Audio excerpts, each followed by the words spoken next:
الحمد لله وكفى والصلاة والسلام على من لا نبي بعده أبدا أما بعد فأعوذ بالله من الشيطان الرجيم بسم الله الرحمن الرحيم قال الله تعالى قل هو الله أحد الله الصمد لم يلد ولم يولد ولم يكن له كفوا أحد۔ سامعین ذی وقار، آج کا میرا عنوان ہے اللہ پر ایمان۔ اللہ پر ایمان یہ ہے کہ خالق کائنات کو اس کی ذات میں اکیلا، صفات میں یکتا اور عبادت میں وحدہ لا شریک سمجھا جائے۔ ذات میں اکیلا ماننے سے مراد یہ ہے کہ یہ تسلیم کیا کہ نہ تو اللہ تبارک و تعالی کسی کی ذات کا اور نہ کوئی اس کی ذات کا حصہ ہے۔ اللہ تبارک و تعالی نے قرآن مجید میں ارشاد فرمایا قل هو اللہ احد اللہ الصمد لم یلد ولم یولد ولم یکن له کفوا احد۔ آپ کہہ دیجئے وہ اللہ ایک ہی ہے، اللہ بے نیاز ہے، نہ اس نے کسی کو جنا نہ وہ کسی سے جنا گیا اور نہیں ہے اس کا ہمسر کوئی بھی۔ سامعین ذی وقار، صفات میں یکتا ماننے سے مراد یہ ہے کہ اللہ تبارک و تعالیٰ کی وہ صفات جلیلہ جن کا ذکر قرآن مجید اور احادیث صحیحہ میں ہوا ہے ان پر ایمان لایا جائے، انہیں عیوب و نقصان سے پاک، مخلوق کی مشابہت سے مبرہ اور بے نظیر اور بے مثال تسلیم کیا جائے۔ اللہ تبارک و تعالی نے قرآن مجید میں ارشاد فرمایا لیس کمثلہ شیء وہو السمیع البصیر، اس کی مثل کوئی چیز نہیں، وہ سننے والا اور دیکھنے والا ہے۔ اس آیت مبارکہ میں اللہ تبارک و تعالی کی دو صفات السمیع سننے والا، البصیر دیکھنے والا بیان ہوئی ہے۔ اللہ تبارک و تعالیٰ کا سننا اور دیکھنا دنوں، ہفتوں، مہینوں، سالوں اور صدیوں تک محدود نہیں، بلکہ وہ ازل سے سن اور دیکھ رہا ہے اور ابد تک سنتا اور دیکھتا رہے گا۔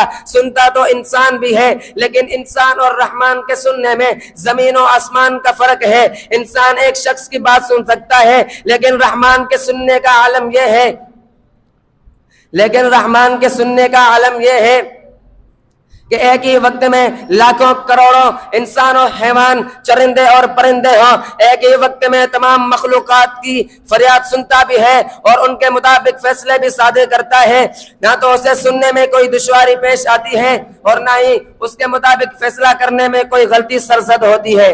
سامعین ذی وقار، اسی طرح دیکھتا تو انسان بھی ہے، لیکن انسان اور رحمان کے دیکھنے میں بڑا فرق ہے۔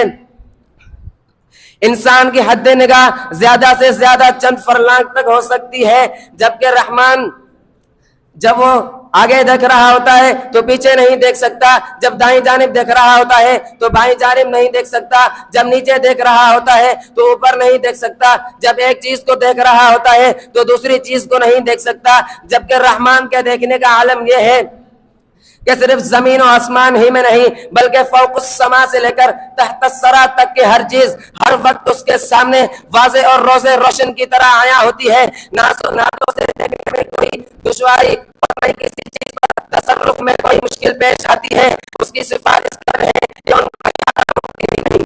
سامعین عبادت میں وحدہ لا شریک ماننے سے مراد یہ ہے کہ جسمانی، روحانی اور مالی عبادات صرف اور صرف اللہ تبارک و تعالیٰ کی ذات کے لیے مختص کی جائے، کسی اور کام میں شریک نہ کیا جائے۔ تسبیح و تحلیل پڑھی جائے، ذکر و اذکار کیا جائے تو صرف اور صرف اللہ تبارک و تعالیٰ کی ذات کے لیے کیے جائے۔ دعائیں اور التجائیں کی جائے تو صرف اور صرف اللہ تبارک و تعالیٰ کی ذات کے لیے کیا جائے۔ نماز پڑھی جائے، زکات دی جائے، روزہ رکھا جائے، حج کیا جائے تو صرف اور صرف اللہ تبارک و تعالیٰ کی ذات کے لیے کیا جائے۔ قیام و قعود، رکوع اور سجود کیے جائے تو صرف اللہ تبارک و تعالیٰ کی ذات کے سامنے کیے جائے۔